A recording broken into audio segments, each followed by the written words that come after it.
اور آپ ہم سب مل کر محبتوں کا ایک گلدستہ تیار کر رہے ہیں جسے آج کربلا شریف کے راستے مدینہ منورہ بھیجنا ہے۔ یہ محفل آپ لوگوں کی عقیدتوں اور محبتوں کا گلدستہ ہے جو مدینہ شریف بھیجا جا رہا ہے۔ وہ کریم آقا جو طائف کے بازار میں پتھر پھینکنے والوں کو ہدایت کی دعا دیتے ہیں، وہ گلدستے پیش کرنے والوں کو کیا کچھ عطا کریں گے۔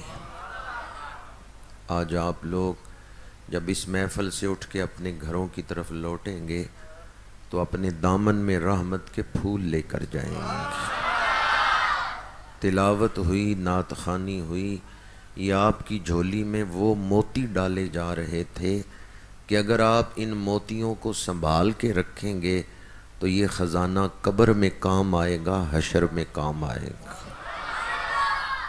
مجھے بڑی خوشی ہوئی ہے یہ سن کر کہ مسلسل آپ نے 10 روزہ محافل کا اہتمام کیا، مختلف علماء تشریف لاتے رہے اور قرآن و حدیث کا پیغام آپ لوگوں تک پہنچاتے رہے۔ یقیناً یہ عمل لائق صد تحسین ہے۔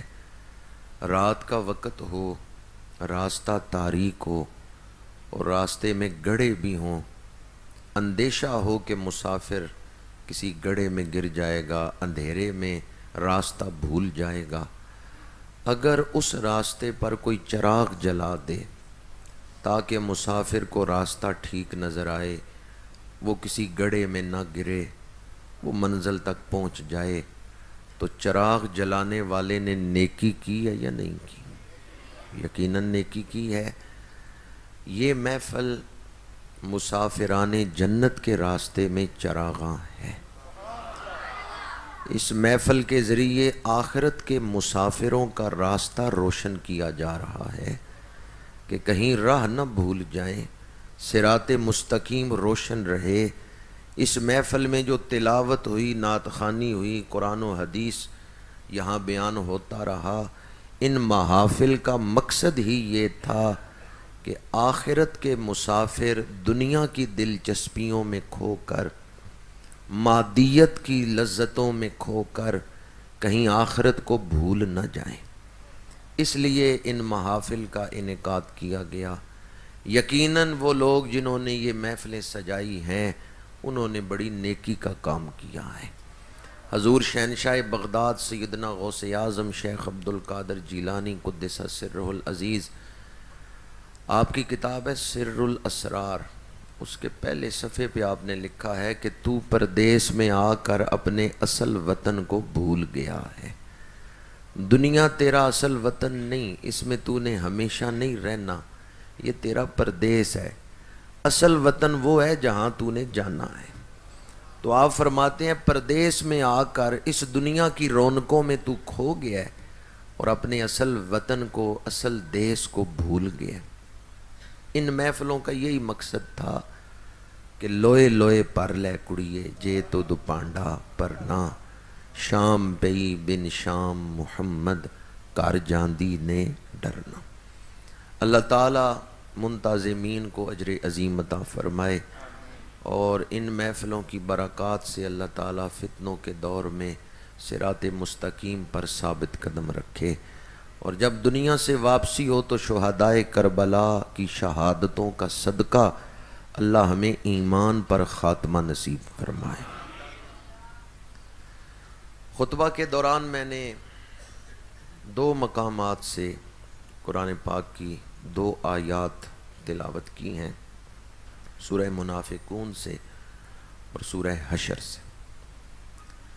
جو آیت میں نے سورہ منافقون سے تلاوت کی ہے اس میں اللہ کریم نے توحید، رسالت اور مومنین کی، اہل ایمان کی شان، تینوں چیزیں ایک ترتیب سے بیان فرمائی ہیں۔ آیت مبارکہ دوبارہ تلاوت کرنے سے پہلے مسند امام احمد کی ایک حدیث آپ کو سنا رہا ہوں۔ میرے آقا کریم صلی اللہ علیہ وآلہ وسلم نے ارشاد فرمایا، جس شخص نے ساری زندگی میں ایک آیت بھی شوق سے سنی ہے اس کی قبر میں اندھیرا نہیں ہوگا۔ جب اس کی قبر میں روشنی پھیلے گی تو وہ فرشتوں سے پوچھے گا یہ نور کیسا ہے، یہ روشنی کہاں سے آ رہی ہے؟ تو فرشتے کہیں گے فلاں محفل میں تو نے اللہ کا کلام سنا تھا، اللہ نے تیری قبر کو روشن کر دیا۔ تو اس نیت سے قرآن سنا کریں کہ قرآن سینے بھی روشن کر دیتا ہے، قبریں بھی روشن کر دیتا ہے۔ اللہ کریم نے ارشاد فرمایا وَلِلَّهِ الْعِزَّةُ وَلِرَسُولِهِ وَلِلْمُؤْمِنِينَ، ساری عزتیں اللہ کے لیے ہیں۔ اللہ عزتوں کا خالق ہے، اللہ عزتوں کا مالک ہے، اللہ عزتیں عطا کرنے والا ہے۔ وَلِلَّهِ الْعِزَّةُ، اس آیت میں سب سے پہلے توحید کا مضمون بیان کیا گیا ہے۔ میری اور آپ کی تخلیق کا مقصد اللہ کی عبادت ہے، ہماری پیدائش کا مقصد توحید ہے۔ وَمَا خَلَقْتُ الْجِنَّ وَالْإِنسَ إِلَّا لِيَعْبُدُونَ، اللہ کریم نے فرمایا ہم نے جن و انس کو اپنی عبادت کے لیے پیدا کیا ہے۔ وَلِلَّهِ الْعِزَّةُ، ساری عزتیں اللہ کے لیے۔ عزتوں کا خالق کون ہے؟ عزتوں کا مالک کون ہے؟ میں سوچتا ہوں وہ رب کتنی عزتوں والا ہے جس کے سامنے ہمارے آقا کریم بھی سر سجدے میں رکھتے ہیں، سارے نبی جس کو سجدہ کرتے ہیں، فرشتے جس کو سجدہ کرتے ہیں، وہ رب کتنی شانوں والا ہے۔ ابھی آپ نے عشاء کی نماز پڑھی، رکوع میں کیا پڑھتے رہے؟ سبحان ربی العظیم، اور سجدے میں سبحان ربی الاعلی۔ حدیث قدسی ہے، اللہ کریم نے فرمایا محبوب آپ کا امتی جتنا بڑا گناہ گار ہو، اگر اس کے دل میں میری عظمت ہے، وہ مجھے عظیم مانتا ہے، تو مجھے قسم ہے اپنی عظمت و جلال کی میں اسے دوزخ میں نہیں ڈالوں گا۔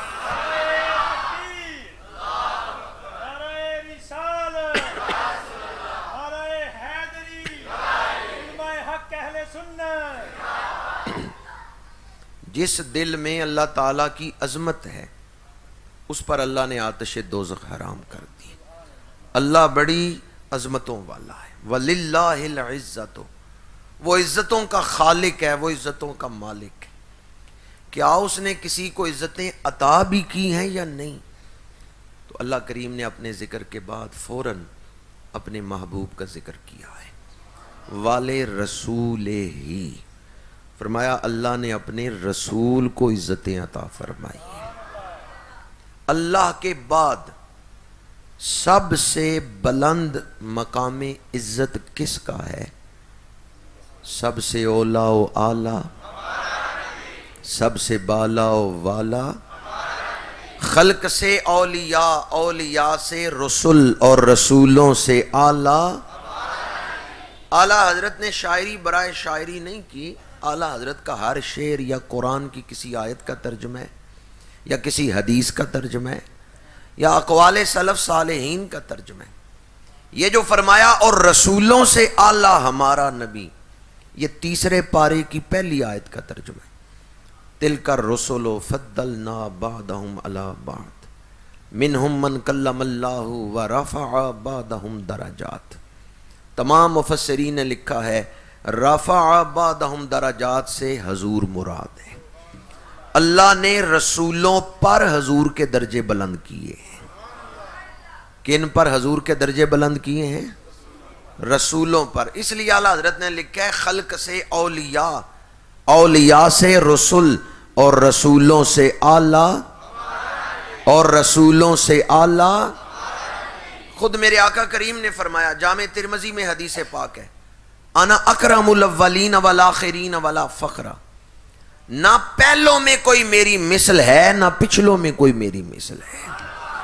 اور شمائل ترمذی میں حدیث پاک ہے، حضور حیدر کرار شیر خدا کرم اللہ وجہ الکریم فرماتے ہیں یقول نائتہ لم ارى قبلہ ولا بعدہ مثلا، جب بھی کوئی حضور کی نعت پڑھنے کے لیے کھڑا ہوگا اسے یہ کہنا پڑے گا لم ارى قبلہ ولا بعدہ مثلا، کوئی مثل نہیں ڈھولن نہیں۔ تاجدار گولڑا نے ترجمہ کیا ہے حضور حیدر کرار کے فرمان کا، لم آرا قبلہ ولا بعدہ مثلا، کوئی حضور کی مثل نہیں، سب سے اولا و اعلی، سب سے بالا و والا، یا صاحب الجمال و یا سید البشر، من وجهک المنیر لقد نور القمر، لا يمکن الثناء کما کان حقہ، بعد از خدا بزرگ توئی قصہ مختصر۔ اللہ کے بعد مخلوق میں سب سے بلند مقام ہے تو ہمارے آقا کریم کا مقام ہے۔ آپ سید الخلائق ہیں، آپ سید الوجود ہیں، آپ سید المرسلین ہیں، آپ خاتم النبیین ہیں۔ اللہ نے حضور جیسا کوئی دوسرا بنایا ہی نہیں، سب سے اولا و اعلی، اللہ عزتوں والا، اللہ کا رسول عزتوں والا۔ یہ دو مضمون اس آیت کی ابتدا میں بیان ہوئے، وَلِلَّهِ الْعِزَّةُ وَلِرَسُولِهِ، اللہ بھی عزتوں والا ہے، اللہ کا رسول بھی عزتوں والا، تو جو ان کا بن جائے، جو ان کا ہو جائے، وہ مومن بھی۔ قرآن مجید سمجھنے کا شوق اگر ہو تو ایمان محفوظ رہتا ہے۔ الحمدللہ ہمارے پاس قرآن ہے، اس پر اللہ کا شکر ادا کریں۔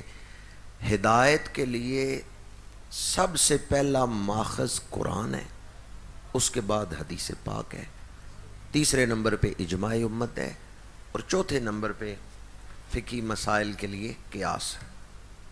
سب سے پہلے کون سی چیز ہے؟ قرآن۔ جب کوئی مسئلہ ہو تو قرآن سے پوچھ لیں۔ الحمدللہ ہمارے پاس قرآن ہے، ہم قرآن سے پوچھ لیتے ہیں۔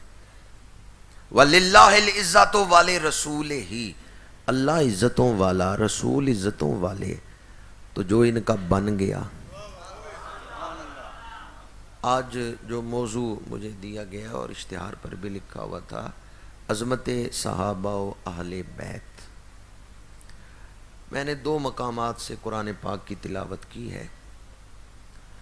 قرآن پاک نے فرمایا اللہ عزتوں والا ہے، رسول عزتوں والے ہیں، وَلِلْمُؤْمِنِينَ، اور جو ایمان لے آئے وہ مومن بھی عزتوں والے ہیں۔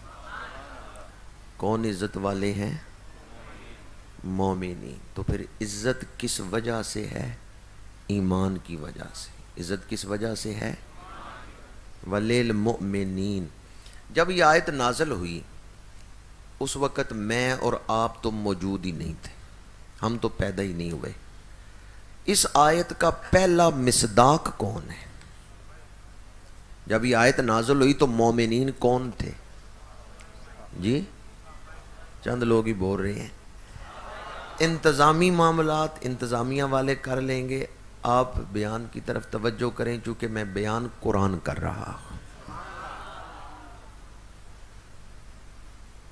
سب سے پہلے توحید کا مضمون ہے، پھر رسالت کا ہے، تیسرے نمبر پر وَلِلْمُؤْمِنِينَ، فرمایا مومنین عزت والے ہیں، اہل ایمان عزت والے ہیں۔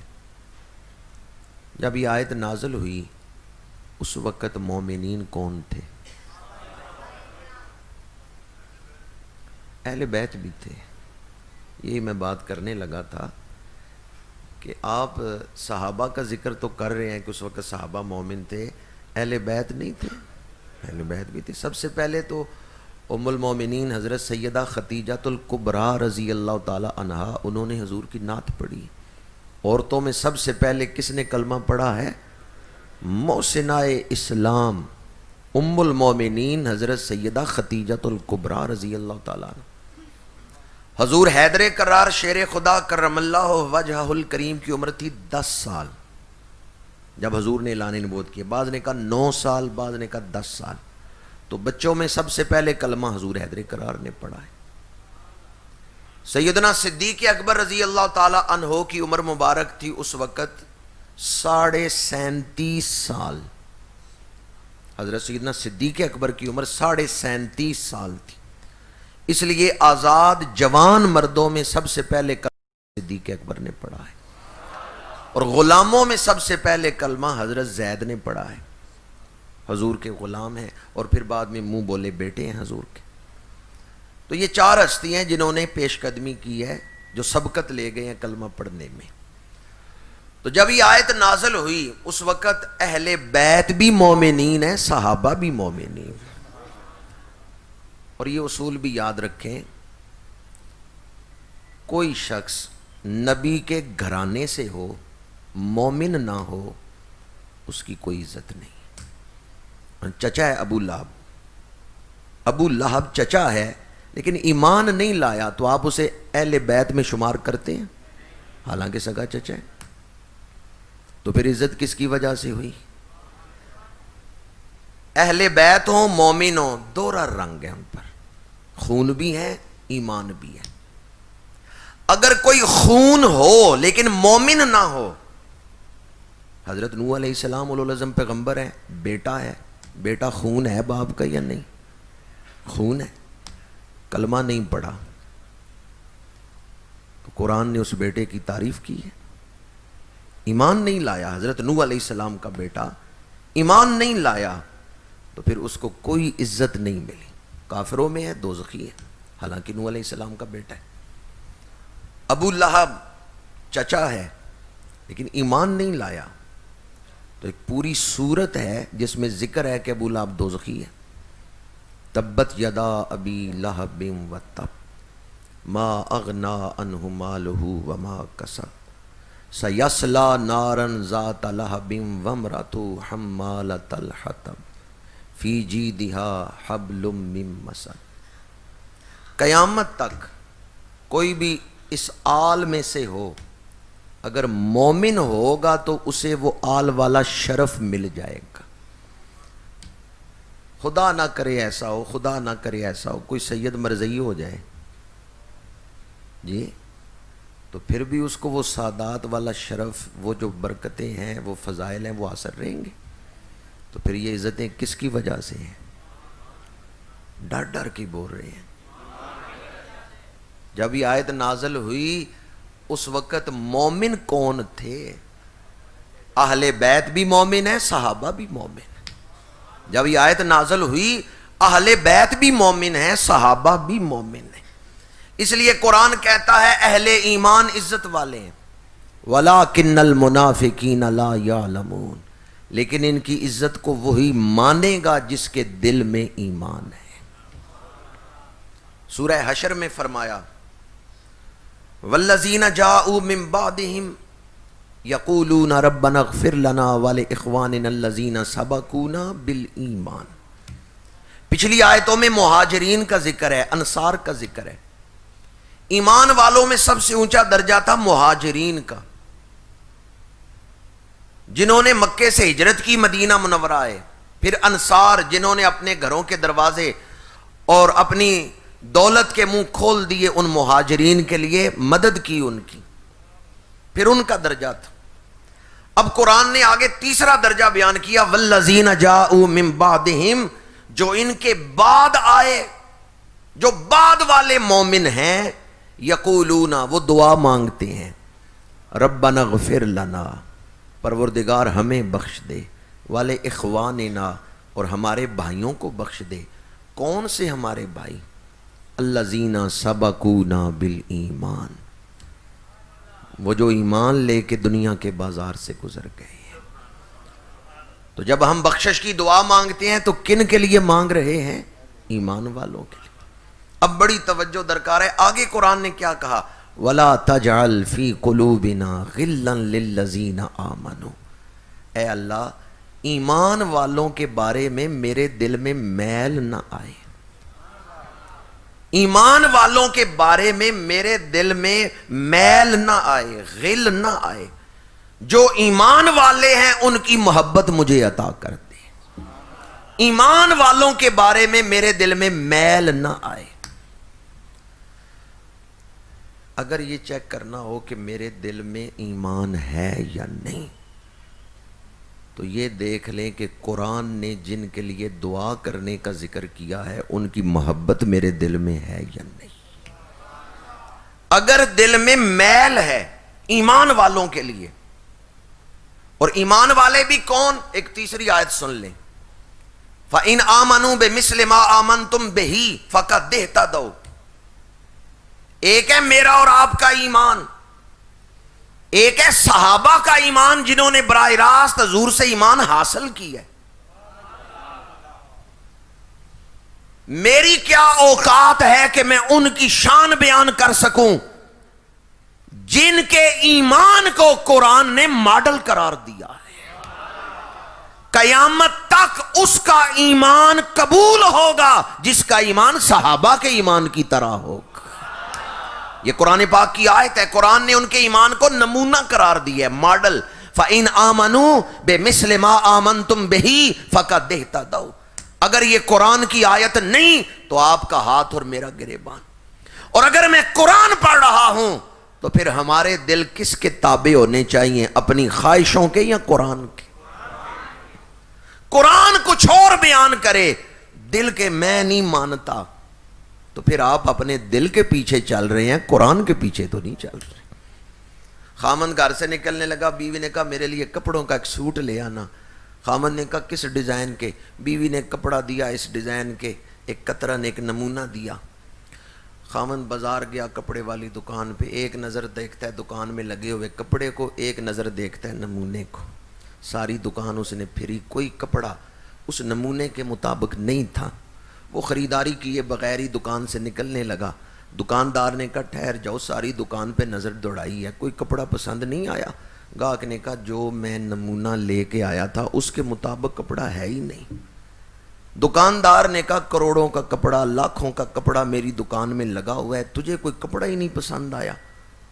خریدنے والے نے کہا یہ لاکھوں کا کپڑا میرے کس کام کا، جو میرے پاس نمونہ ہے وہ تمہارے پاس نہیں ہے. تو خریدار کو جو نمونہ مطلوب ہے وہ نمونہ دکان میں ہوگا تو تب وہ خریدے گا نا. آسان سی بات ہے. اب صحابہ کا ایمان حیثیت کیا رکھتا ہے پچھلی امت کے لیے؟ یہ فیصلہ قرآن کا ہے. فَإِنْ آمَنُوا بِمِثْلِ مَا آمَنْتُمْ بِهِ فَقَدْ اهْتَدَوْا. بعد والی امت صحابہ کے ایمان کی طرح ایمان لائے گی تو پھر وہ ہدایت پائیں گے. کیسا ایمان ہے ان کا؟ جن کے ایمان کو ماڈل قرار دیا ہے، جن کے ایمان کو نمونہ قرار دیا ہے. کبھی تاریخ کی کتابوں میں صحابہ کو تلاش نہ کریں کہ تاریخ کی کتابیں صحابہ کے بارے میں کیا کہتی ہیں. قرآن سے پوچھیں قرآن صحابہ کے بارے میں کیا کہتا ہے. بھئی آپ نے مورخ طبری کا کلمہ پڑھا ہے یا سید الانبیاء محمد الرسول اللہ کا کلمہ پڑھا ہے؟ آپ کا ایمان تاریخ کی کتابوں پہ ہے یا آپ کا ایمان قرآن پاک پہ ہے؟ آج بہت زیادہ گمراہی پھیلنے کا ایک سبب یہ ہے کہ لوگ تاریخ کی کتابوں سے صحابہ کو تلاش کرتے ہیں اور قرآن کو چھوڑ دیتے ہیں. جہاں قرآن اور تاریخ ٹکرائے وہاں کس کو چھوڑنا ہے؟ آپ سنی عالم دین کو جب بھی سنیں گے وہ یہ بیان کرے گا صحابہ اور اہل بیت آپس میں محبت کرتے تھے. کسی سنی مبلغ کو سنیں گے وہ یہی بیان کرے گا صحابہ اور اہل بیت کا آپس میں پیار تھا، صحابہ اور اہل بیت آپس میں ایک دوسرے سے محبت کرتے تھے، صحابہ اور اہل بیت آپس میں شیر و شکر تھے. اہل سنت کا مبلغ، اہل سنت کا خطیب، اہل سنت کا عالم جب بھی بیان کرے گا وہ صحابہ اور اہل بیت کی باہمی محبت بیان کرے گا، اور دوسری طرف جب بھی یہ موضوع بیان ہوگا صحابہ اور اہل بیت کی دشمنیاں بیان ہوں گی. اب سوال یہ ہے کہ قرآن کے مطابق کون سی چیز ہے؟ قرآن کہتا ہے رحماء بینہم، آپس میں محبت کرنے والے تھے. تو میں آج کل کے پیشہ ور وائز کی بات مانوں یا قرآن کی بات مانوں؟ بات سمجھ آ رہی ہے آپ کو؟ دین کا ایک طالب علم ہوں، داڑھی شریف بھی میں نے رکھی ہوئی ہے، امامہ شریف بھی پہنا ہوا ہے، اور عرصہ ہو گیا مجھے تبلیغ کرتے ہوئے بھی. اگر میں ہاتھ جوڑ کے کوئی بات عرض کروں تو دھیان دیں گے بات پر؟ میں ہاتھ جوڑتا ہوں آپ کے آگے، پیشہ ور وائزوں سے دین نہ سیکھیں.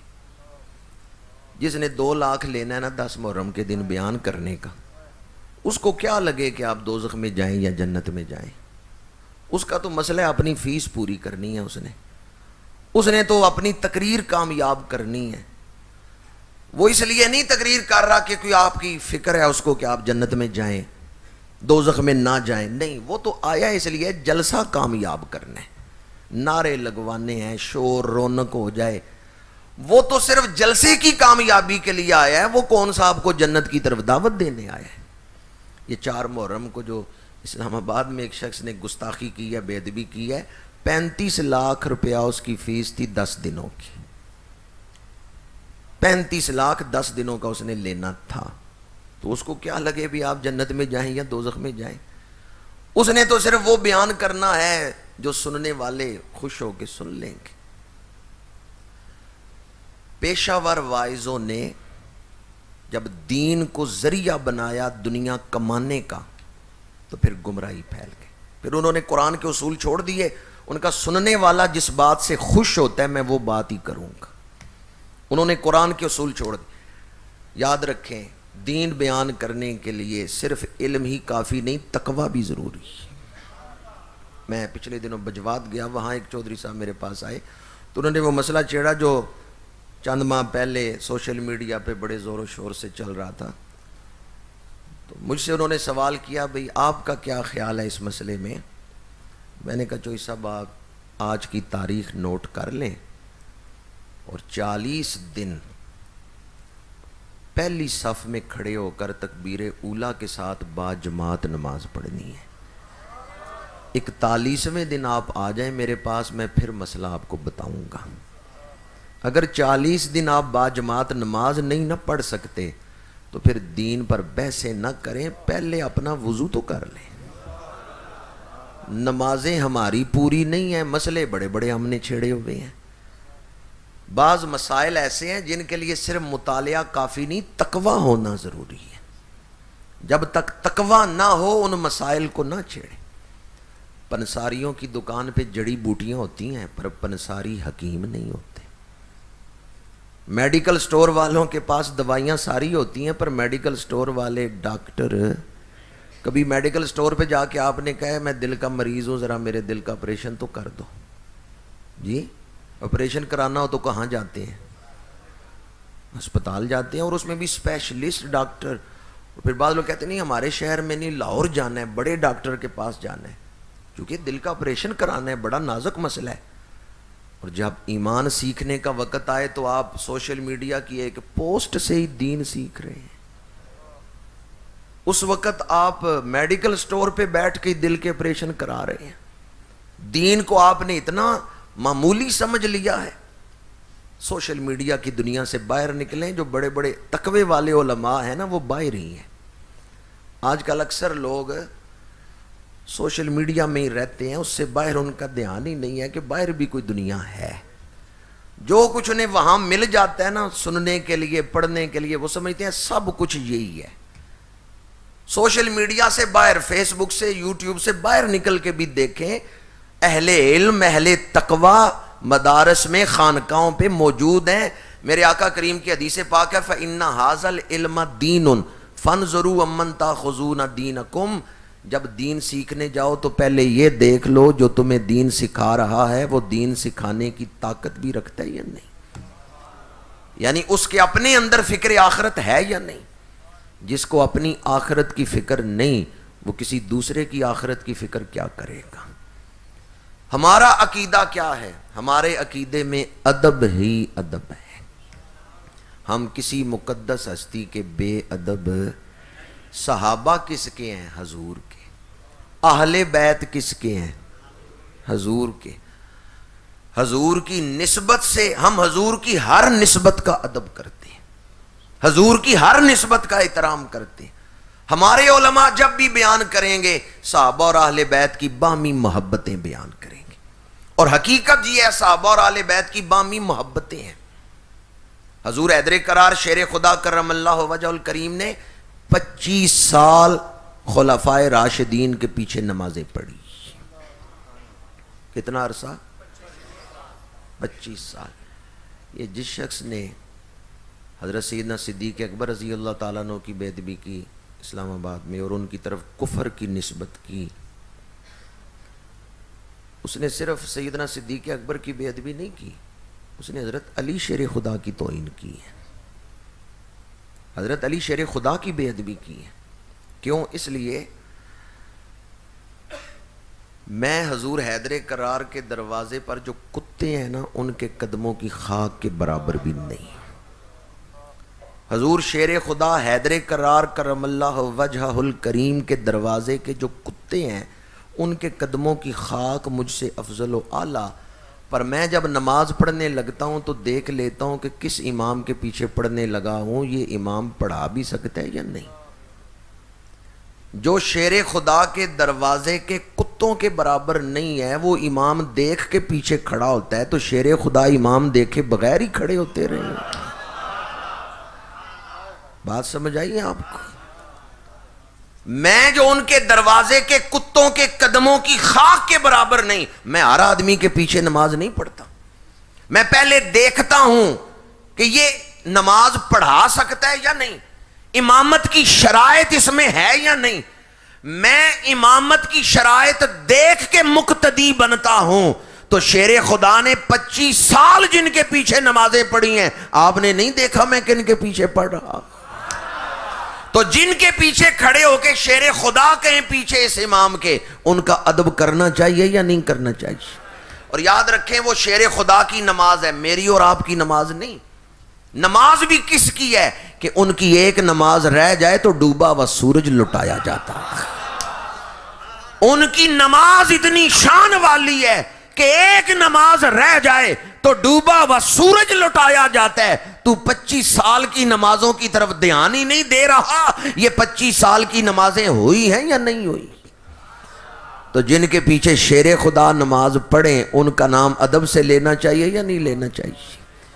شیر خدا کی حیا کرتے ہوئے ہی, اہل بیت کا ادب کرتے ہوئے ہی ان ہستیوں کا ادب کرنا چاہیے جن کے ساتھ اہل بیت کی محبت ہے. ایک تو اہل بیت نے ان کے پیچھے نمازیں پڑھی, دوسرا ان کے ناموں پر اپنی اولادوں کے نام رکھے, تیسرا ان کے ساتھ رشتہ داریاں کی, اور چوتھا اہل بیت نے ان کے تحائف قبول کیے. یہ چاروں نسبتیں اس بات کا اظہار ہیں کہ صحابہ اور اہل بیت کی آپس میں محبت تھی. جو شخص اسلام کا خیر خواہ ہے وہ یہی بیان کرے گا کہ صحابہ اور اہل بیت کی آپس میں محبت تھی. ان میں سے کسی ایک کی بے ادبی اسلام کی توہین ہے. کوئی میری بے عزتی کرے کوئی فرق نہیں, لیکن کوئی سیدنا صدیق اکبر کی توہین کرے یہ اسلام پر حملہ ہے. قرآن جمع کس نے کیا ہے؟ صحابہ کرام نے کتابی شکل میں جمع کیا ہے. آپ نے عدالت میں کیس کیا, آپ مدعی ہیں, جج نے کہا گواہ لے کے آؤ, آپ گواہ لے کے گئے, دوسرے فریق کا جو وکیل تھا اس نے کہا یہ گواہ جھوٹے ہیں. اگر مدعی کے گواہ جھوٹے ثابت ہو جائیں تو کیا مدعی کیس جیتے گا یا ہارے گا؟ ہار جائے گا.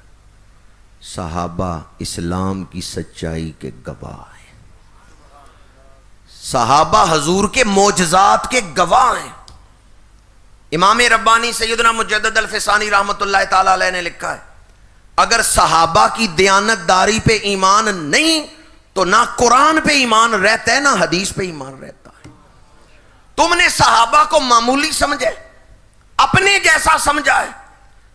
اگر صحابہ کے بارے میں وسوسہ بھی آ گیا دل میں, صحابہ کے بارے میں وسوسہ آ گیا تو کفر کا بیج دل میں پڑ گیا. شیطان کا کام ہے وسوسے ڈالنا. قل اعوذ برب الناس مالک الناس الہ الناس من شر الوسواس الخناس. شیطان وسوسہ ڈالے, مومن وسوسہ پکڑ کے اس پر سوچنا شروع ہو جائے تو ایمان برباد ہو جائے گا. ایمان کس کا بچے گا کہ وسوسہ آئے وہ وسوسے کو جھٹک دے. وسوسے کو جو جھٹک دے گا اس کا ایمان بچے گا. خناس کا تو کام ہے, شیطان تو وسوسے ڈالے گا, فلاں صحابی نے اس طرح کیا, فلاں صحابی نے اس طرح کیا. یہ تاریخ کی روایتیں ہیں. آپ قرآن پہ ایمان رکھیں, قرآن نے ان کی شانیں بیان کی ہیں. 5 محرم کو میں ایک جگہ گیا تو مجھے دوست کہنے لگے کہ شان صدیق اکبر میں آپ نے قرآن مجید کی کوئی آیات سنانی ہے. میں نے کہا ایک آیت کیا, قرآن نے تو پوری سورتیں نازل کی ہیں حضرت صدیق اکبر کی شان میں. سورہ واللیل پڑھ کے دیکھیں، حضرت صدیق اکبر کی شان میں نازل ہوئی۔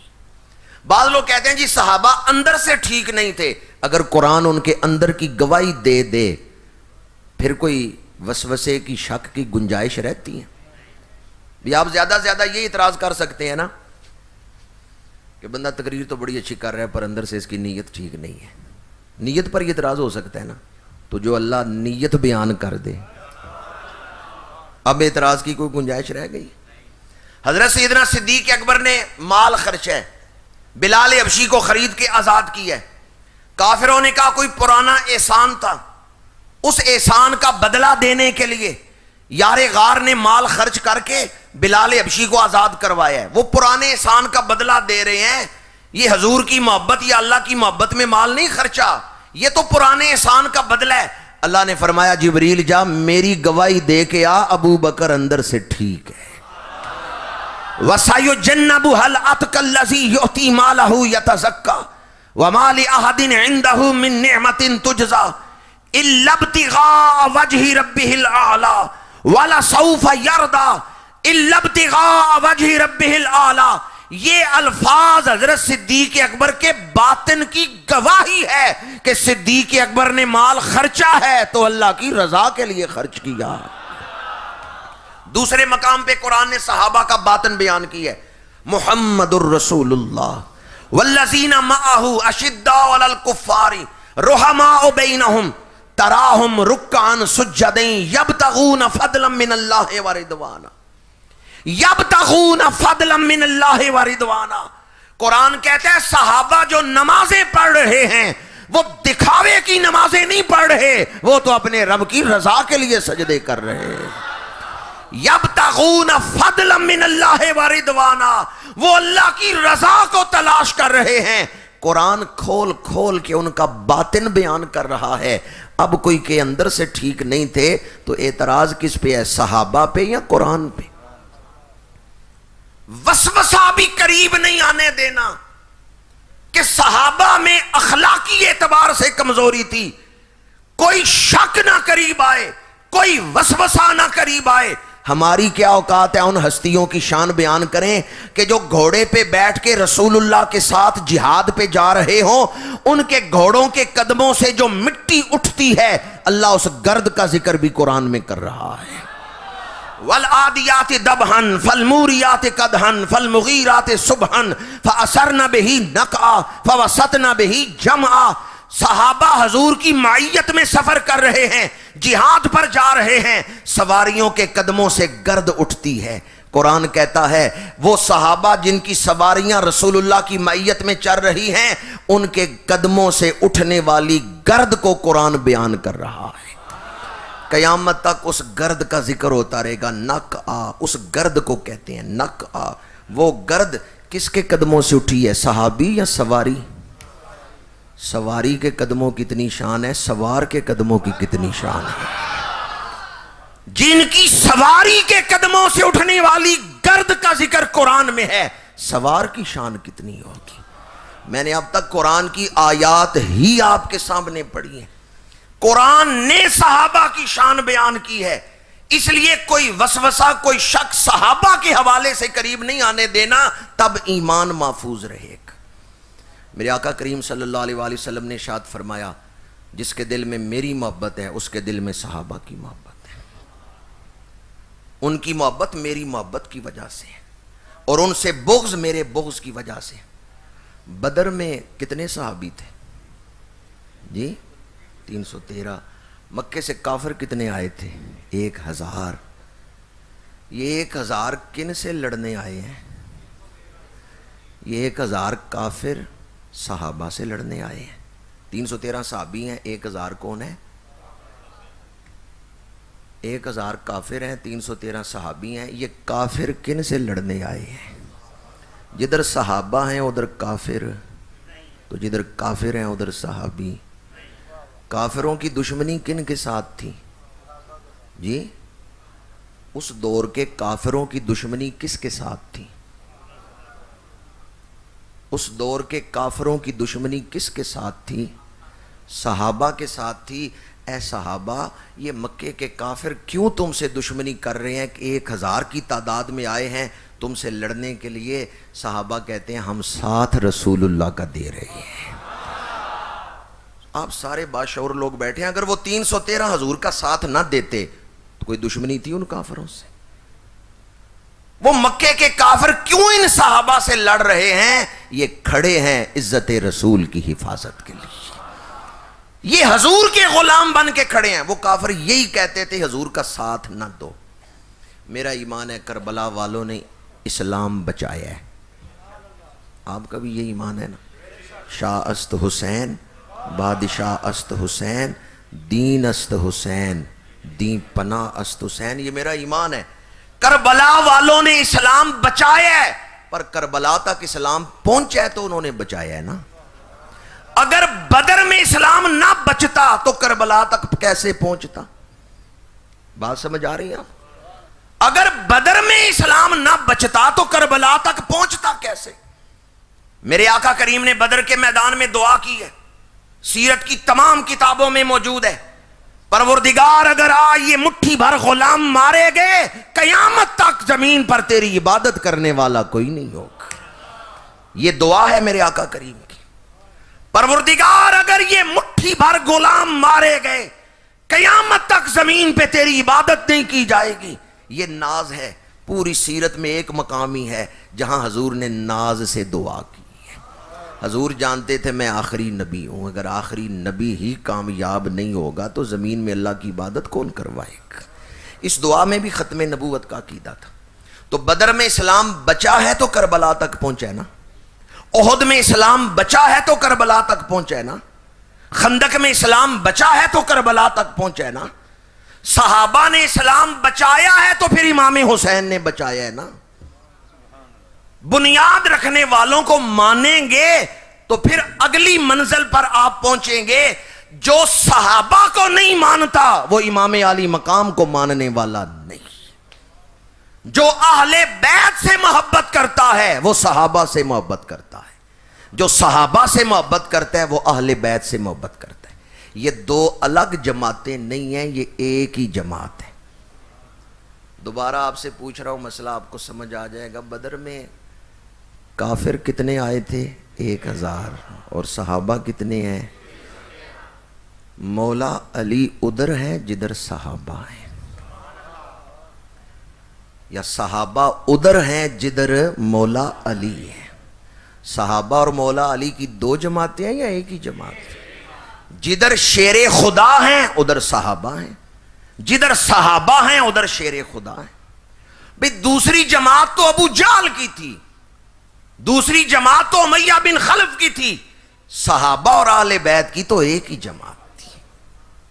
بدر کے میدان میں جدھر مولا علی ہیں ادھر صحابہ، جدھر امیر حمزہ ہیں ادھر صحابہ ہیں۔ اسی طرح احد میں جدھر اللہ کے نبی ہیں ادھر صحابہ ہیں، جدھر مولا علی ہیں ادھر صحابہ ہیں۔ تو ان کی دو جماعتیں بعد میں اسلام دشمنوں نے بنائی ہیں کہ صحابہ الگ ہیں اہل بیت الگ ہیں، ورنہ قرآن اور حدیث کے مطابق صحابہ اور اہل بیت ایک ہی جماعت۔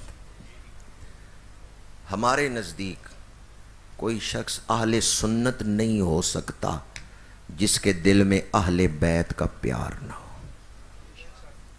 جس کے دل میں اہل بیت کی محبت نہیں ہے وہ سنی ہو سکتا ہے؟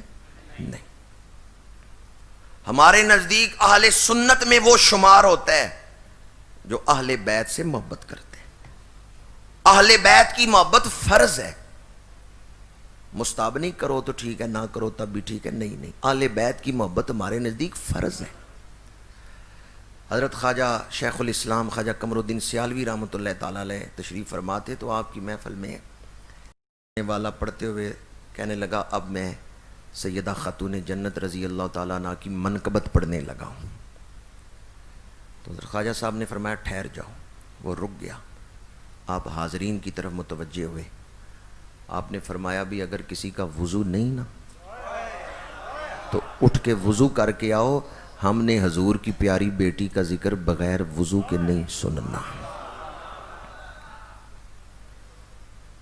پھر آپ نے فرمایا جب یہ منقبت پڑھ رہا ہو اگر کسی شعر میں یہ بی بی پاک کا ذاتی نام لے، بعض شعراء شعر میں ذاتی نام لکھ دیتے ہیں، اگر یہ بی بی پاک کا ذاتی نام لے کسی شعر میں تو سینہ تان کے سر اٹھا کے حضور کی پیاری صاحبزادی کا نام نہیں سننا. اگر کسی شعر میں اس نے حضور کی پیاری بیٹی کا نام لیا تو سر جھکا کے نگاہیں جھکا کے نام سننا ہے.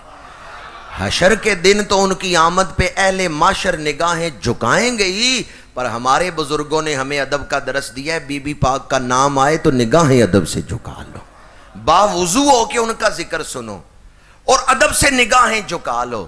اب دیانتداری سے فیصلہ کریں.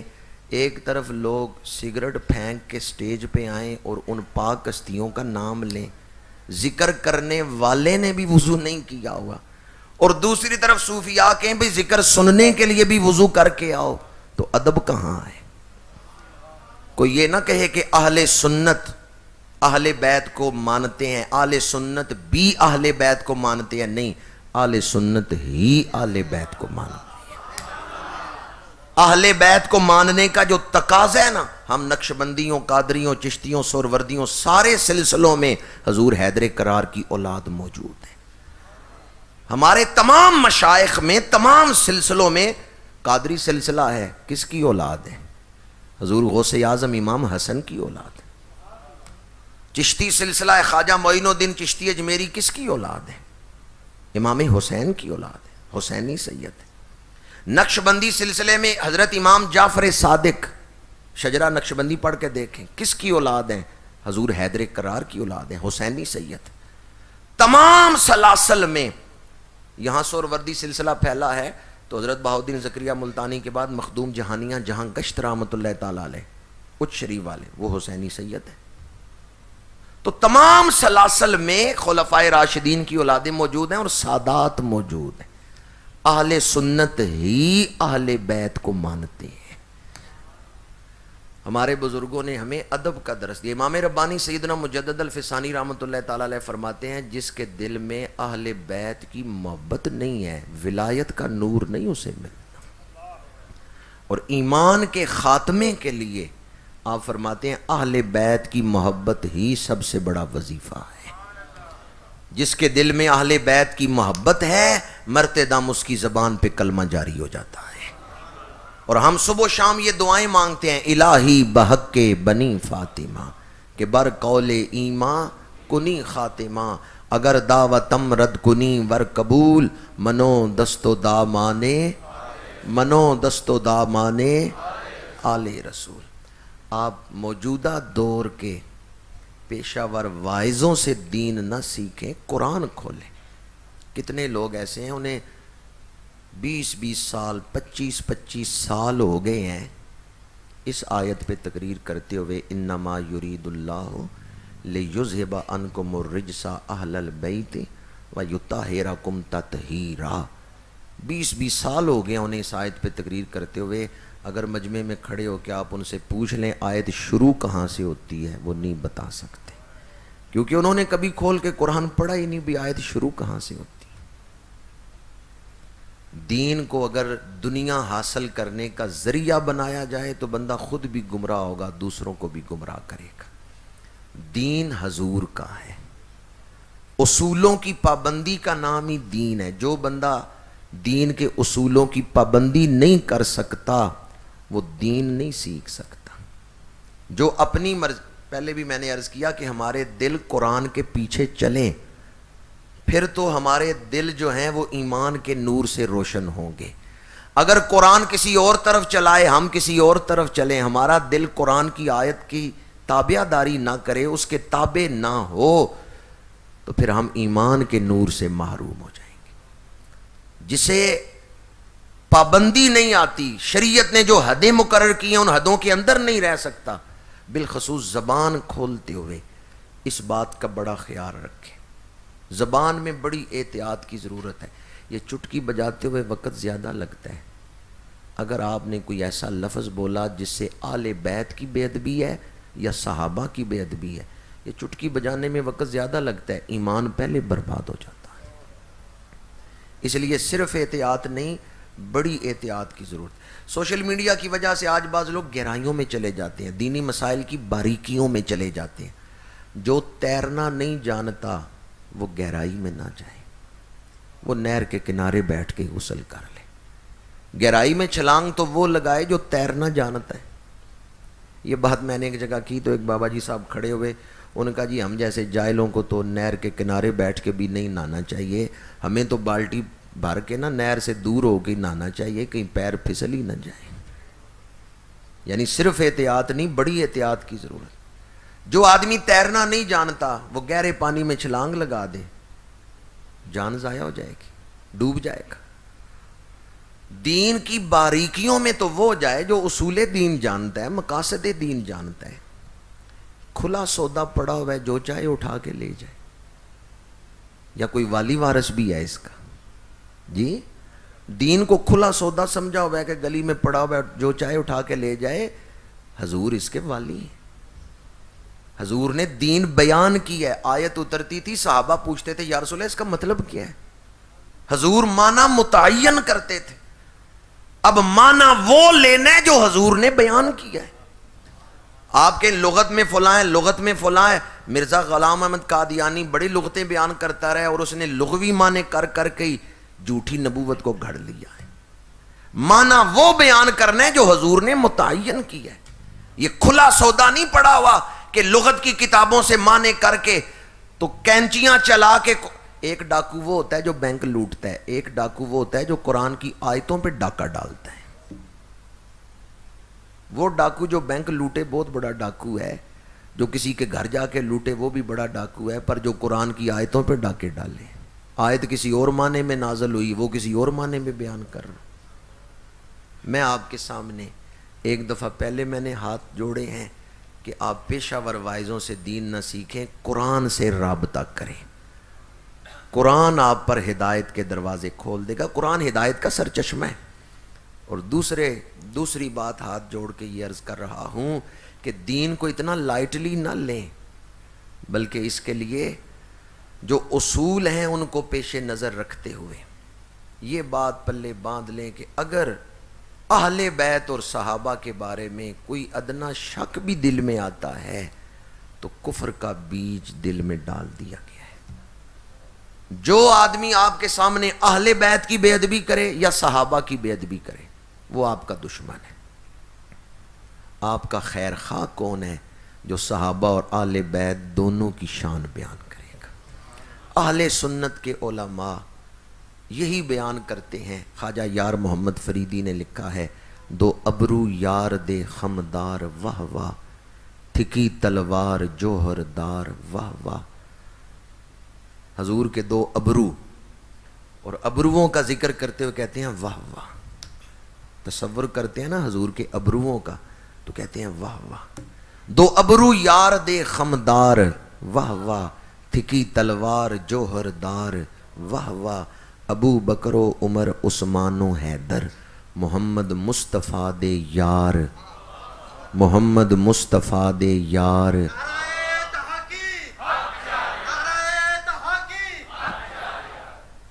ابو بکر و عمر عثمان و حیدر, محمد مصطفیٰ دے یار. جو حضور کو قبول ہیں, جو حضور کو پسند ہیں, اگر کوئی ان کی بے ادبی کرے تو تکلیف کسے پہنچا رہا ہے. علی و فاطمہ شبیر و شبر, میری سرکار دے انوار. یہ اہل سنت ہے. صحابہ کا ذکر ہو پھر بھی کرتے ہیں واہ واہ, اہل بیت کا ذکر ہو پھر بھی کرتے ہیں واہ واہ. ابو بکر و عمر عثمان و حیدر, محمد مصطفیٰ دے یار, محمد مصطفیٰ دے یار. علی و فاطمہ شبیر و شبر, میری سرکار دے انوار, میری سرکار دے انوار. سیدنا صدیق اکبر مسجد نبوی سے باہر نکلے ہیں, امام حسن کھیل رہے ہیں, کم سنی ہے, چھوٹی عمر ہے, گلی میں کھڑے ہیں. بخاری شریف کی حدیث پاک ہے, سیدنا صدیق اکبر نے آگے بڑھ کے امام حسن کو اٹھایا ہے, لوری دی ہے, اور لوری دیتے ہوئے منقبت پڑھ رہے ہیں.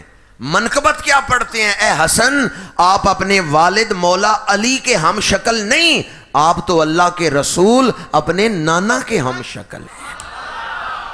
سیدنا صدیق اکبر امام حسن کی منقبت پڑھ رہے ہیں، اے حسن آپ کو دیکھیں تو تصویر مصطفیٰ نظر آتی ہے۔ اعلیٰ حضرت نے اسی لیے لکھا ہے کیا بات رضا اس چمنستان کرم کی، زہرا ہے کلی جس میں حسین اور حسن پھول۔ یہ حدیث کا ترجمہ ہے۔ میرے آقا کریم نے فرمایا ہما ریحانتا یمن الدنیا، حسنین میرے پھول ہیں۔ میرے آقا کریم نے فرمایا حسن و حسین میرے پھول ہیں، یہ دونوں میرے پھول ہیں۔ اعلیٰ حضرت جب نعت کے مقطع میں حسنین کریمین کا ذکر کرتے ہیں تو بات شروع کہاں سے کرتے ہیں؟ کیا بات رضا اس چمنستان کرم کی۔ اردو زبان میں یہ لفظ کب بولا جاتا ہے کیا بات؟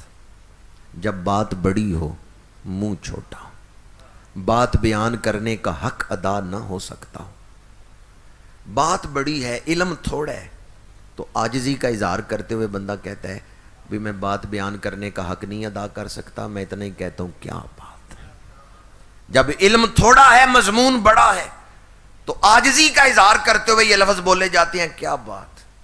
اب کون ہے جو حسنین کا ذکر کرتے ہوئے کہتے ہیں میرا علم تھوڑا ہے، ان کی شان زیادہ ہے؟ وہ اعلیٰ حضرت جو بحر العلوم ہے، مرجع العلماء ہے، علم کا سمندر ہے، جن کے شاگرد صدر الافاضل ہیں، وہ بریلی کے تاجدار فرماتے ہیں اللہ نے مجھے دین کا بڑا علم عطا کیا ہے، پر میرے پاس اتنا علم نہیں کہ میں حسنین کی ساری شانیں بیان کر سکوں۔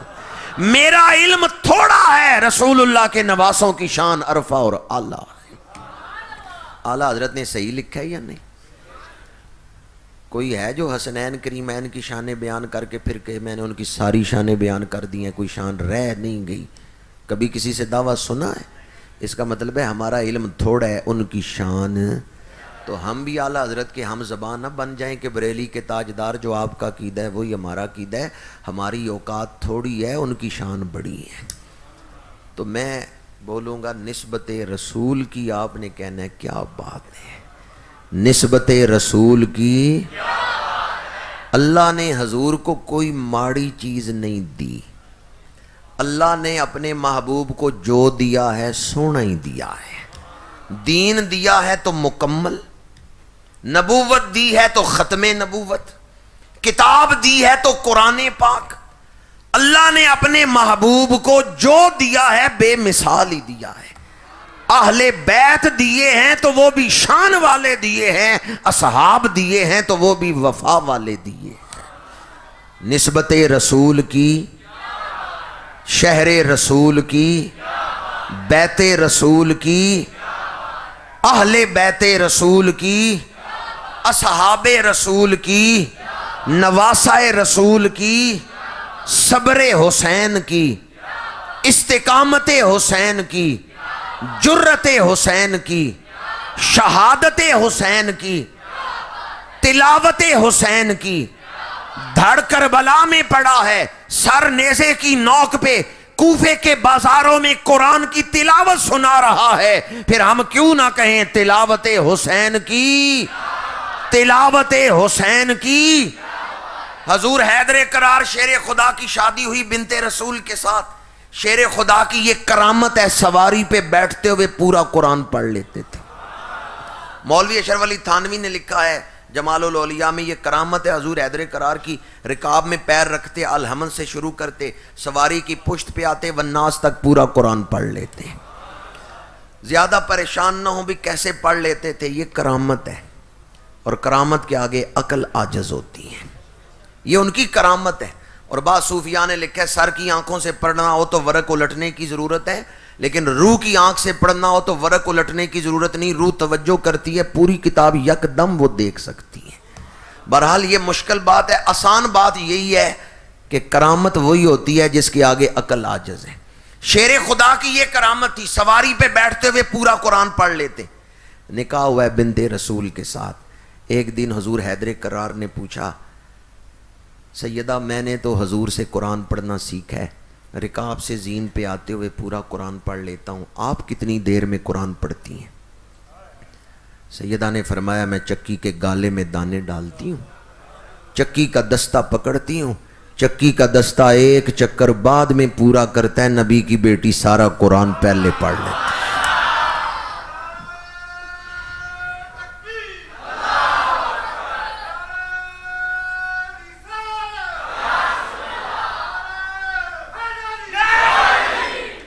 باپ اتنا بڑا قاری کہ سواری پہ آتے ہوئے سارا قرآن پڑھ لے، ماں اتنی بڑی قاریہ کہ چکی کا ایک دستہ چکر بعد میں پورا کرے، وہ پہلے سارا قرآن پڑھ لیں، تو بیٹا پھر نیزے کی نوک پہ قرآن سنا سکتا ہے یا نہیں سنا سکتا؟ یہ قرآن سے محبت کرنے والوں کا گھرانہ ہے، اس گھرانے میں قرآن اترا ہے، ان کے گھر میں قرآن اترتا رہا ہے، ان کی پرورش اس ماحول میں ہوئی ہے جس ماحول میں قرآن اترتا رہا ہے۔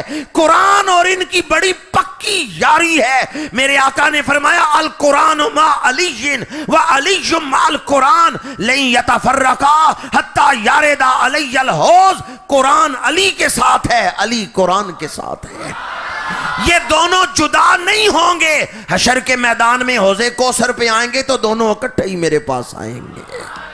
نوکے ثنا پہ کس نے لیا ہے خدا کا نام، یہ کون ہے جو موت کو شرمندہ کر گیا؟ تلاوت حسین کی، تلاوت حسین کی۔ امام علی مقام سرکار سید الشہداء کی شانیں اگر بیان کی جائیں، ساری زندگی شانیں بیان کرتے رہے، سمندر میں سے ایک قطرہ بھی نہیں بیان ہو سکتا۔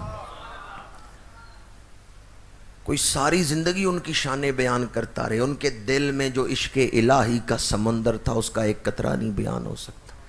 ہم تاریخ کی چند کتابیں پڑھتے ہیں نا، تو ہم کہتے ہیں بھئی اہل بیت کی صرف یا امام علی مقام کی صرف یہی شانیں ہیں، کبھی اس غلط فہمی میں مبتلا نہ ہو۔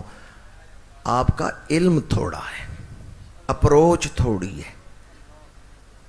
زمین پہ چلنے والی چیونٹی کیا جانے جبریل کن بلندیوں پہ رہتا ہے، زمین پہ رینگنے والی چیونٹی کو کیا پتا کہ ساتوں آسمانوں سے اوپر سدرۃ المنتہا پہ جبریل کس کیفیت میں رہتا ہے۔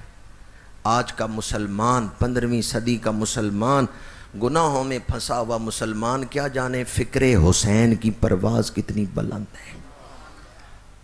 گھنٹہ ہو رہا ہے مجھے گفتگو کرتے ہوئے، اس لیے زیادہ تشریحات کی طرف نہیں جاتا۔ سفر کربلا میں نواسہ رسول نے جو فیصلہ کیا ہے درست فیصلہ کیا ہے۔ امام علی مقام دین کے پاسبان ہے، حریت فکر کے پاسبان ہے۔ جب یزید نے آپ سے بیعت کا مطالبہ کیا ہے اور خط لکھا ہے گورنر مدینہ کو، تو مدینہ شریف کا جو گورنر تھا وہ یزید کا کزن تھا، چچیرا بھائی تھا، چچا زاد بھائی تھا، لیکن اس نے امام علی مقام کی کوئی بیعت بھی نہیں کی، حالانکہ اس کو مشورہ دیا گیا کہ تلوار چلاؤ، اس کو مشورہ دیا گیا ہے امام اگر بیعت نہیں کرتے، تم تلوار نہیں چلاتے تو کم از کم گرفتار کر لو، انہیں محل سے نکلنے نہ دو۔ اس نے نہ تلوار چلائی ہے نہ گرفتار کیا، بلکہ اس نے کہا میں صرف مدینہ منورہ کا گورنر ہوں، اگر مجھے پوری دنیا کی حکومت دی جائے اور کہا جائے اہل بیت پہ تلوار چلاؤ، میں دنیا کی حکومت چھوڑ دوں گا، اہل بیت پہ تلوار نہیں چلاؤں گا۔ اور بعد میں پھر اس نے گورنری چھوڑ دی، اس کو اتار دیا گیا تھا گورنری سے کہ تو نے نواسہ رسول کو گرفتار کیوں نہیں کیا۔ یہ یزید کا چچیرا بھائی ہے، لیکن اہل بیت کو نہ گرفتار کر رہے نہ تلوار چلا رہے۔ تو اس کا مطلب کیا ہے؟ جو مجرم ہے صرف اسی کو مجرم کہیں۔ یزید مجرم ہے، یزید قاتل ہے، یزید نے ظلم کیا ہے، تو یزید کو ہی مجرم کہیں۔ اب اس کا چچیرا بھائی ہے، حضرت ابو سفیان کی اولاد میں سے ہے یہ ولید، لیکن اس نے امام کو گرفتار نہیں کیا۔ مشورہ دیا گیا، لیکن اس نے کہا میں دنیا کی حکومت چھوڑ سکتا ہوں، آل رسول پہ تلوار نہیں چلا سکتا۔ امام گورنر ہاؤس سے گھر آئے، مشورہ ہوا ان حالات میں ہمیں کیا کرنا چاہیے۔ امام علی مقام نے فرمایا اگر میں مدینہ منورہ رہتا ہوں، یزید یہاں لشکر بھیجے گا، شہر کی گلیوں میں خون کی ندیاں بہیں گی، میں وہ پہلا شخص نہیں بننا چاہتا جس کی وجہ سے شہر رسول میں جنگ ہوئی۔ اس سے پہلے حضرت فاروق اعظم شہید ہوئے ہیں، حضرت عثمان غنی شہید ہوئے ہیں مدینہ منورہ میں، لیکن انہوں نے جوابی تلوار نہیں چلائی، چونکہ مدینہ منورہ عام شہروں کی طرح نہیں ہے، یہ شہر رسول ہے۔ مکہ شریف، مدینہ منورہ، یہ دو مقدس وادیاں ہیں۔ مکے میں بیت اللہ ہے، مدینے میں رسول اللہ ہے۔ ان دونوں شہروں کے خاص احکامات ہیں، عام شہروں کی طرح نہیں آپ ان شہروں میں داخل ہو سکتے، ان آداب کو سامنے رکھنا ہے۔ اللہ آپ سب کو بار بار حرمین کی حاضری نصیب فرمائے۔ ان دونوں شہروں کو کیا کہتے ہیں؟ حرمین۔ ان کے خاص حکم ہیں، خاص فضائل بھی ہیں، خاص احکام بھی ہیں، بڑی احتیاط کی ضرورت ہے۔ اعلیٰ حضرت کہتے ہیں حرم کی زمین اور قدم رکھ کے چل، ارے سر کا موقع ہے او جانے۔ حضرت عثمان غنی سے کہا گیا آپ فوج بلائیں، جو آپ کو قتل کرنے آئے ہیں آپ ان سے جنگ کریں۔ حضرت عثمان غنی نے فرمایا میں وہ پہلا خلیفہ نہیں بننا چاہتا جس نے شہر رسول کی عزت کا خیال ہی نہیں رکھا۔ جس شہر میں رسول اللہ کا روضہ ہے میں اس شہر میں جنگ نہیں کروا سکتا۔ حضرت عثمان غنی شہید ہو گئے، فوج نہیں بلوائی۔ یہی فیصلہ امام علی مقام سرکار سید الشہداء نواسہ رسول کا تھا، میں اگر مدینہ منورہ رہتا ہوں اہل مدینہ میرا ساتھ دیں گے، یزید یہاں لشکر بھیجے گا، اس شہر کی گلیوں میں خون کی ندیاں بہیں گی، میں وہ پہلا شخص نہیں بننا چاہتا کہ جس نے شہر میں جنگ کروائی، جس کی وجہ سے شہر میں لڑائی ہوئی۔ میں مکے چلا جاتا ہوں، امید ہے حرم کعبہ کی وجہ سے یزید وہاں لشکر نہیں بھیجے گا۔ مسئلہ یاد رکھیں، مکے میں ایک نیکی کریں 1,00,000 نیکیوں کا ثواب ہے، اور مکے میں ایک گناہ کریں 1,00,000 گناہ لکھے جاتے ہیں۔ وہ جلال والی جگہ ہے مکہ شریف۔ مدینہ منورہ میں ایک گناہ کیا ایک ہی لکھا جائے گا، لیکن مکہ شریف اس کے اور زیادہ سخت احکام ہے۔ امام علی مقام نے فرمایا میں مکے چلا جاتا ہوں، حرم کعبہ کی وجہ سے یزید وہاں لشکر نہیں بھیجے گا۔ امام مکے آ گئے، منزل مکہ تھی، کوفے جانے کا کوئی پروگرام نہیں تھا، پر یہ ظلم ان مفاد پرست عقیدت مندوں نے کیا ہے جنہوں نے 450 سے زیادہ خط لکھے اور خطوں میں کہا کہ امام ہم نے جمعہ پڑھنا چھوڑ دیا ہے، ہم اس کے پیچھے جمعہ نہیں پڑھیں گے جس کو تنخواہ یزید دیتا ہے۔ حضرت نعمان بن بشیر رضی اللہ تعالیٰ عنہ گورنر کوفہ کے پیچھے ہم نے جمعہ پڑھنا چھوڑ دیا ہے، جب تک آپ نہیں کوفے آئیں گے ہم جمعہ ہی نہیں پڑھیں گے۔ اس طرح کے خطوط انہوں نے لکھے۔ امام علی مقام نے مشاورت کی، فیصلہ ہوا حضرت مسلم بن عقیل کو بھیجیں، جو یہ تجویز دیں گے خط لکھیں گے اس کے مطابق دوبارہ مجلس مشاورت منعقد ہوگی۔ حضرت مسلم بن عقیل گئے، 25,000 یا 40,000 نے بیعت کر لی۔ حضرت مسلم بن عقیل نے خط لکھا کہ امام آپ تشریف لے آئیں، یہ لوگ آپ کا راستہ دیکھ رہے ہیں۔ جس دن یہ خط کوفے سے نکلے دوسرے دن عبید اللہ ابن زیاد کوفے کا گورنر بنے۔ حضرت نعمان بن بشیر کو معطل کر دیا ہے، وہ اہل بیت کے محب تھے حضرت نعمان بن بشیر، انہوں نے کوئی سختی نہیں کی، لیکن یہ سفاک شخص تھا، بدبخت اور ظالم شخص تھا عبید اللہ ابن زیاد۔ اس نے آتے ہی حضرت نعمان بن بشیر کو معطل کیا اور کوفے کے حالات کا پانسا پلٹ دیا۔ حضرت مسلم بن عقیل کو شہید کیا ہے۔ جس دن حضرت مسلم بن عقیل شہید ہو رہے ہیں اس دن امام علی مقام مکے سے کوفے کی طرف نکل رہے ہیں۔ 3 محرم کو کربلا کی سرزمین پہ حضرت امام علی مقام سرکار سید الشہداء اور یزیدیوں کی طرف سے ہر، وہ 500 کے لشکر کے ساتھ امام کے ساتھ تھا، کربلا کی سرزمین پہ پہنچتے ہیں کہ عمر بن سعد آیا ہے اور اس نے چاروں طرف سے قافلہ حسینی کو گھیر لیا ہے۔ امام کسی طرف نہیں جا سکتے تھے، اس نے یوں چاروں طرف سے گھیر لیا، خیمے لگ گئے۔ عمر بن سعد آیا امام کے خیمے میں، امام آپ کہاں جا رہے ہیں؟ فرمایا کوفے جا رہا ہوں۔ انہوں نے کہا کیوں جا رہے ہیں؟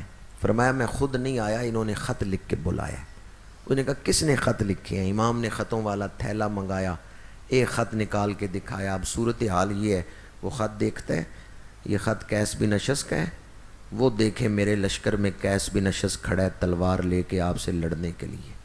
اور کس نے بلایا ہے؟ شیس بن ربی۔ یہ خط شیس بن ربی کا ہے، وہ تو میرے قافلے میں کھڑا ہے آپ سے لڑنے کے لیے۔ امام خط آپ کے پاس ہیں، بندے ہمارے ساتھ ہیں، یہ مکر گئے ہیں، یہ بے وفا ہیں، یہ مفاد پرست ہیں، یہ آپ کے ساتھ نہیں کھڑے ہوں گے۔ امام عالی مقام نے جب صورتحال دیکھی، عمر بن سعد نے کہا اب بتائیں اب آپ کا فیصلہ کیا ہے؟ جنہوں نے بلایا تھا وہ تو مکر گئے ہیں، وہ تو میرے لشکر میں ہیں، وہ تو یزید سے تنخواہ لے رہے ہیں، آپ بتائیں اب آپ کا فیصلہ کیا ہے؟ امام نے فرمایا اگر بلانے والے ہی بے وفا ہیں اور مکر گئے ہیں اور میرا یہاں آنا تمہیں پسند نہیں تو میرا راستہ کھول دو، میں واپس مکے چلا جاتا ہوں۔ عمر بن سعد نے کہا کہ میں راستہ نہیں کھول سکتا، لیکن میں یہی چاہتا ہوں کہ آپ واپس مکے چلے جائیں، راستہ میں نہیں کھول سکتا، مجھے مہلت دیں، میں خط لکھتا ہوں، اجازت لیتا ہوں گورنر کوفہ سے، اس نے اجازت دے دی تو آپ واپس چلے جائیں۔ اب اس نے تیز رفتار سوار دوڑایا اور جا کے گورنر کوفہ کو خط پہنچایا جس میں تھا کہ امام واپس مکے جانا چاہتے ہیں، اگر تم ان کے لیے راستہ کھولنے کی اجازت دے دو تو یہ واپس مکے چلے جائیں گے۔ گورنر کوفہ نے جب یہ خط پڑھا تو پاس بیٹھا ہوا تھا شمر۔ شمر نے کہا کہ نواسہ رسول کو مکے نہ جانے دینا، اگر یہ واپس مکے چلے گئے تو دوبارہ تمہارے قابو میں نہیں آئیں گے، یہ وہاں جا کے بڑی طاقت بن جائیں گے، ابھی یہ تمہارے قابو میں ہیں، یا ان سے بیعت لو یا ان پر تلوار چلاؤ۔ اور پھر شمر نے کہا کہ عمر بن سعد وہ تو بچپن کا دوست ہے نواسہ رسول کا، وہ نہیں ان پہ تلوار چلائے گا، اس کی کوشش ہوگی صلح کروا کے واپس بھیجا جائے، مجھے بھیجو، میں جا کے کربلا کے معاملے کو نپٹاتا ہوں، مجھے بھیجو، میں جاتا ہوں، عمر بن سعد کو معطل کر دو۔ لہٰذا نئے آرڈر جاری ہوئے شمر کے، اور شمر لشکر لے کے کربلا پہنچا۔ اس نے آتے ہی عمر بن سعد سے کہا تو اپنی سیٹ چھوڑ دے، اب میں کمانڈر ان چیف ہوں۔ اگر اس وقت عمر بن سعد اپنی سیٹ چھوڑ دیتا تو وہ بھی حر بن جاتا، پر اس نے دنیا پرستی میں اپنی سیٹ نہیں چھوڑی۔ اس نے کہا نہیں میں نواسہ رسول کے خلاف لڑوں گا۔ جب اس نے کہا نا میں نواسہ رسول کے خلاف لڑوں گا، لعنت اللہ علیکم دشمنان اہل بیت۔ ایران کی محبت، اس کو لالچ دی گئی تھی کہ اگر تو جنگ لڑے گا تو رے کی حکومت ملے گی۔ رے نام تھا ایران کا، پرانا نام، آج کل اس کا نام ایران ہے، پہلے اس ملک کا نام رے تھا۔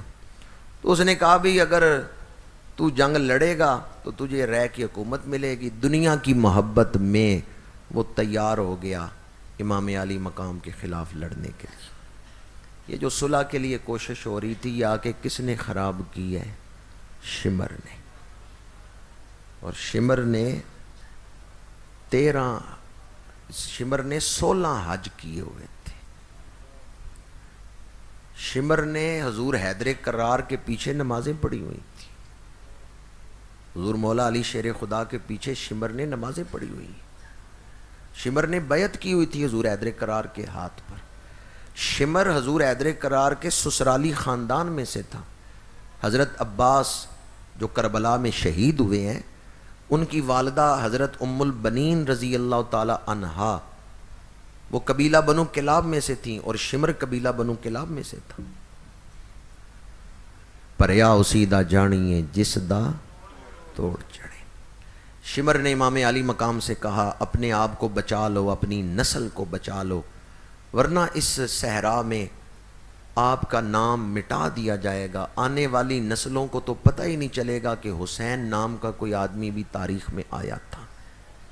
شمر نے موت کی دھمکی دی تو امام علی مقام نے جواب کیا دیا ہے؟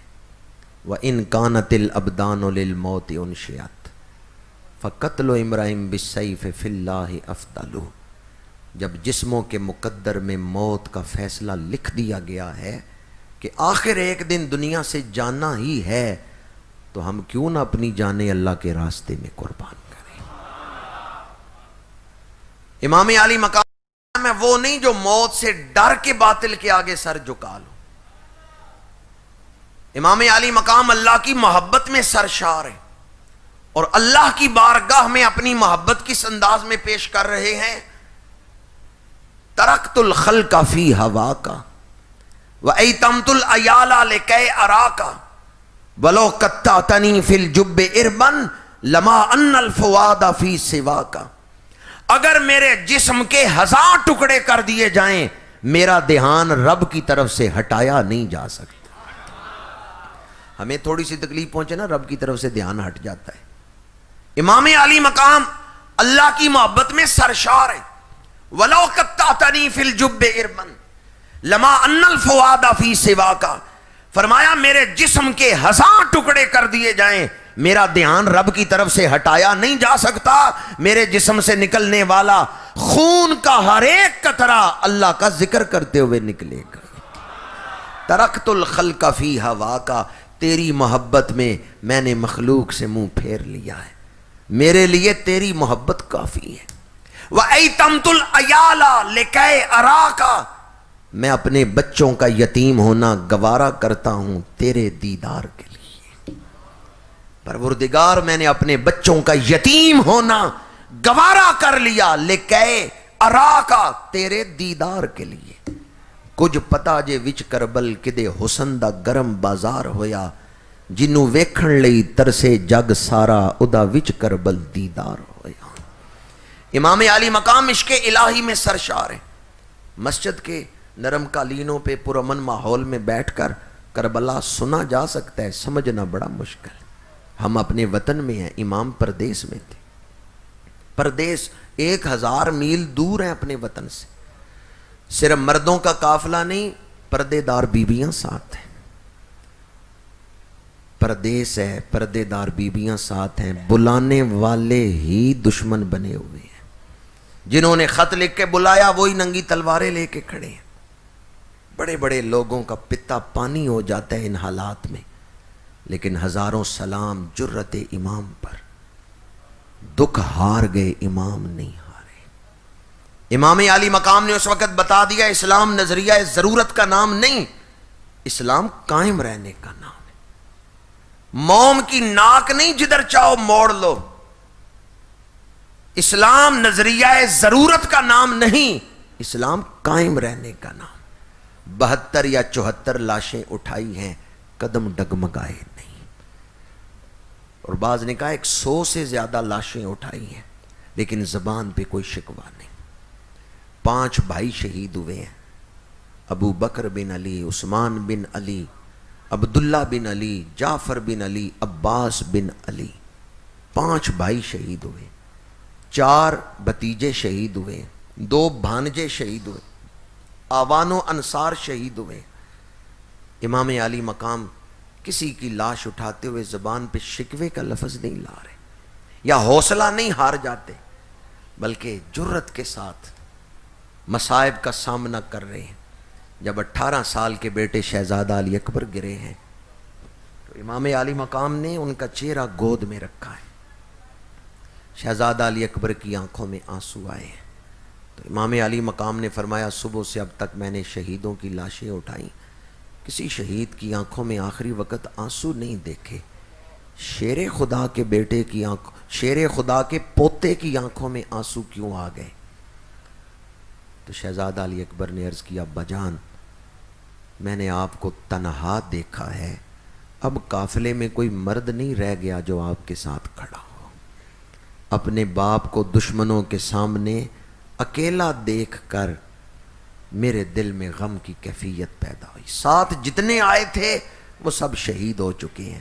بھائی شہید ہو گئے، بھانجے شہید ہو گئے، آوان و انصار، آل جعفر، آل عقیل سب شہید ہو گئے. اب میرا باپ ان دشمنوں کے سامنے تنہا رہ گیا ہے. اس وقت امام علی مقام نے جو تسلی دی ہے اپنے بیٹے کو وہ درس کربلا ہے. فرمایا بیٹا تو جدا ہونے والوں کو دیکھ رہا ہے، مجھے نہیں دیکھ رہا میں صبر کے کس مقام پر کھڑا ہوں. دکھ جتنے بڑے ہوں گے، غم جتنا بڑا ہوگا، صبر اتنا ہی بڑا ہوگا، اور صبر جتنا بڑا ہوگا اللہ کا قرب اتنا ہی زیادہ ہوگا. پھر پھر فرمایا جس نے خدا کو پا لیا اس نے کھویا کیا ہے، اور جس نے خدا کو کھو دیا اس نے پایا کیا ہے۔ جو جواں بیٹے کی میت پر نہ رویا وہ حسین، جس نے سب کچھ کھو کر کچھ بھی نہ کھویا وہ حسین۔ امام علی مقام سرکار سید الشہداء، آپ کا اسوہ مبارکہ ہمارے لیے کہ دنیا کی خاطر دین کو نہ قربان کرنا، ہاں دین کی خاطر دنیا میں دکھ برداشت کر لینا۔ واقعہ کربلا سے ہمیں کچھ سیکھنا چاہیے۔ امام علی مقام نے دین کی خاطر دنیا کے دکھ برداشت کیے ہیں، اور ہماری حالت کیا ہے کہ ہم دنیا کی خاطر دین کی قربانی دے دیتے۔ حسینیت کس چیز کا نام ہے؟ سرداد نداد دست در دست یزید، حقا کے بنا لا الہ است حسین۔ حسینیت دین کو ترجیح دینے کا نام، اپنی جان سے بھی زیادہ ترجیح دینے کا نام۔ آخری بات عرض کر رہا ہوں، دکھوں کی آندیاں چلیں، انتہا درجے کے ظلم ہوئے، لیکن کیا امام کی کوئی ایک نماز بھی ضائع ہوئی ہے؟ آج کوئی ہے جو امام کی اس استقامت کو سامنے رکھتے ہوئے ارادہ کرے کہ میں انشاءاللہ زندگی میں نماز نہیں قضا ہونے دوں گا؟ گلہ نال تے ہر کوئی لائی پھر دے، لا کے توڑ نبھانیاں۔ ابھی ہم سارے پڑھ رہے تھے دین است حسین، دین پناہ است حسین۔ تو امام علی مقام دین ہیں۔ ذرا گھر جا کے آپ دیکھیں آپ کے گھر دین ہے یا نہیں۔ اگر آپ کے گھر دین ہے تو پھر آپ نے اپنے گھر کے دروازے امام علی مقام کے لیے کھولے ہوئے ہیں۔ لیکن اگر مسجد میں تو آپ کہیں دین است حسین، گھر جا کے گانے سنیں، ڈرامے دیکھیں، تو پھر آپ نے اپنے گھر کے دروازے تو امام کے لیے نہیں کھولے۔ امام دین ہے، اپنے گھر کا ماحول دینی بنائیں۔ آپ کے گھر میں امام کی تعلیمات ہوں، امام کا اسوہ آپ کے گھر میں ہو، امام کی تعلیمات کے مطابق گھر کا دینی ماحول ہو، تو پھر امام علی مقام خوش ہوں گے کہ انہوں نے میری شہادت کی قدر کی ہے۔ ورنہ ہم ان لوگوں میں شامل ہوں گے جنہوں نے خون حسین سے وفا نہیں کی۔ امام کی شہادت کا تقاضا یہ ہے، جس مشن کے لیے امام نے جان دی ہے ہم اس مشن کو زندہ رکھیں، اور وہ مشن دین کی سربلندی کا مشن ہے۔ مسجد میں اذان ہو، ہم گھر بیٹھے رہیں، ہم نے خون حسین کی قدر نہیں کی، ہم نے شہادت حسین کی قدر نہیں کی۔ امام نے تو اس لیے جان دی کہ مسجد آباد ہو، قرآن کی تلاوت ہو۔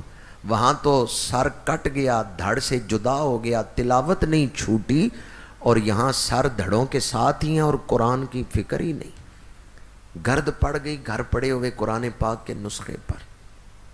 اللہ تعالیٰ اس دور کے فتنوں سے ہمیں محفوظ فرمائے۔ درس کربلا کیا ہے؟ اصل کامیابی آخرت کی کامیابی ہے۔ اگر امام علی مقام کے نزدیک دنیا کی کامیابی اصل کامیابی ہوتی تو کیا آپ اتنی لاشیں اٹھاتے؟ امام کے نزدیک اصل کامیابی کہاں کی ہے؟ دنیا کی یا آخرت کی؟ دنیا کے دکھ عارضی ہیں اور دنیا کی خوشیاں بھی عارضی ہیں۔ دنیا میں دکھ آئے تو ہمیشہ نہیں رہے گا، دکھ ختم ہو جائے گا۔ خوشی ملے تو خوشی بھی ہمیشہ نہیں رہے گی، ختم ہو جائے گی۔ اصل کامیابی آخرت کی کامیابی ہے۔ یزید ہار گیا، امام جیت گئے۔ میں کبھی یہ نہیں کہتا کہ اجڑی جھوک حسین دی، میں کبھی یہ نہیں کہتا کہ نواسہ رسول کا گھرانہ اجڑ گیا، نہیں، میں کہتا ہوں یزید اجڑ گیا ہے، یزید برباد ہو گیا ہے۔ امام کے نام سے تو آج دنیا آباد ہے، امام کا نام تو مسجدوں میں لکھا ہوا ہے، امام کی اولاد تو مشرق سے مغرب تک پوری دنیا میں آباد ہے۔